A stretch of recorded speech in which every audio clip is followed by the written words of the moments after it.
nandito na po tayo sa Plaza Mexico.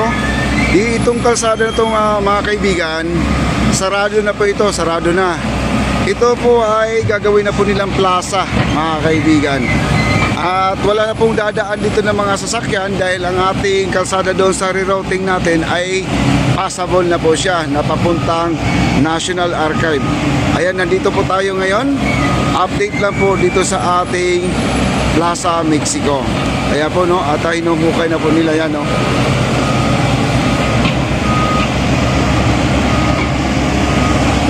At itong mga lupa na yung nandito, makikita nyo naman dito ay binubuggal na, no? Binubuggal na nila. Hukay pa more. Ayan.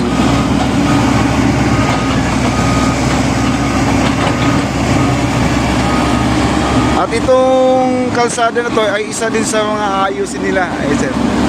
Ito at dito na po tayo. Hello, sir. Yan po, operator natin, sir, oh. Ayan, oh. Ayan.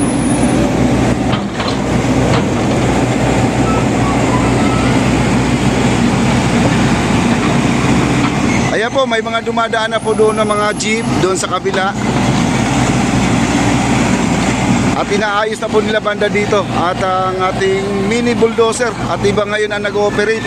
Hindi ngayon si Foreman Canoy, no, ang isang alalay po niya na na magaling din dito sa magmamanihon tong maliit na bulldozer. Dalawa po sila nagmamaneho dito at pinapatag na po nila. Itong lupa na to ay nanggagaling po dito sa loob. Nanggagaling po sa loob.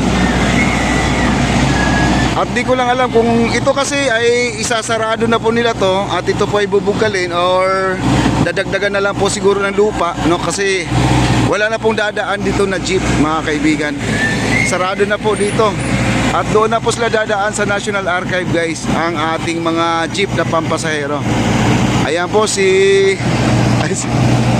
Ayan po si Kuya Paul, mga kaibigan, ang master natin sa mga baluster, mga kaibigan. Yan po si Kuya Paul. At sila na po ay babanat dito sa may kalsada, guys. Ayan. Ayan, oh, si Kuya Paul kumakaway-kaway pa sa atin. Ayan, siya. At ito po ay tuloy po ang kanilang paghuhukay, no? At pagkakabig. At dinadala yung lupa papunta doon sa gilid. Kasi itong nasa gitna, guys, ang ating Plaza Mexico ay halos kompleto na po yan. Kundi ang kulang dyan, yung na lang, landscape na lang, yung mga halaman, halos kompleto na po.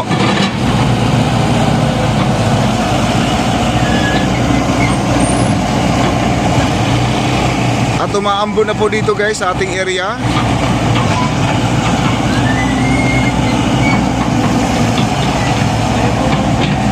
At isasabay na po nila dito. Itong mga gabundok dito at nandito na po yung mga gagamitin, no? Ito yung gagamitin nila ngayon. Ito yung concrete na, ang lakas ng ulan dito, guys. Ang laki ng patak. Ang laki ng patak, wala akong payong. Oo nga eh. Mamaya makikisilong tayo doon sa ilalim. Wala tayong payong, guys. At nandito na po, oh. At kausap po natin yung guard dito ngayon. Ang laki ng patak, guys. Ayan yung mga gagamitin ngayon dito sa ating boardwalk, mga kaibigan. Ito nandito na, oh. Ang dami pong mga concrete tiles, no? Yung isa naman, paver concrete tiles. Ito naman ay may design, no? May design siya. Ang laki ng patak ng ulan, guys, oh. Ayun, oh, kita niyo yung tubig na yun, no? At wala po akong masilungan ngayon dito. Gawa ng wala po tayong payong. Pero tuloy pa rin ang kanilang trabaho, guys. Ayan po, kita po natin. Yung nasa itaas yun po ay Intramuros Bridge po yan, mga kaibigan. Ayan, may nanggagaling po ng Divisoria yung mga sasakyan. At papunta po sila ng Intramuros. Yun na po, yung building na kulay pula dyan.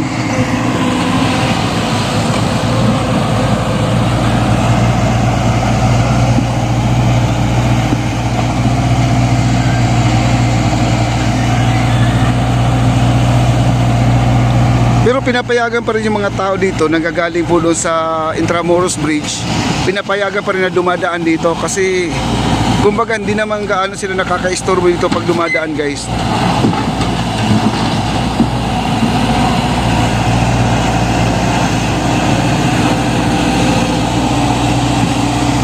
na po si Kuya Paul. Ayan po, na magsisiminto pa sila doon sa loob. Halos kompleto na po yung tiles dyan, mga kaibigan. Favorite tiles po ang ginagamit, concrete. Hindi po hindi po yung tinatawag natin na bricks, mga kaibigan. Hindi po bricks daw. Nakausap po natin si engineer, wala pong bricks dito or tisa na ginagamit na tiles, no?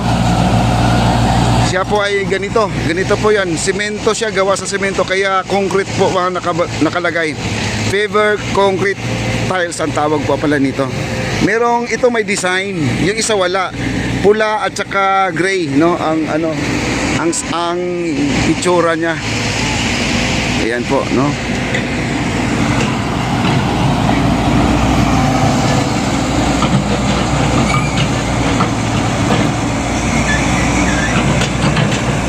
At buti na lang po guys, tumigil na po yung ulan, no? Tumigil na po yung ulan.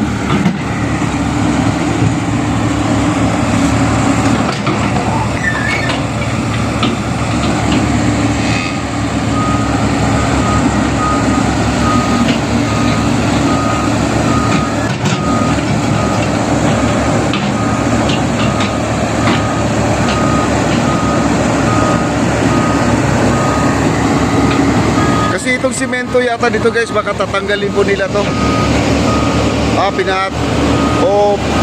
Pinatag na lang niya, pinatag.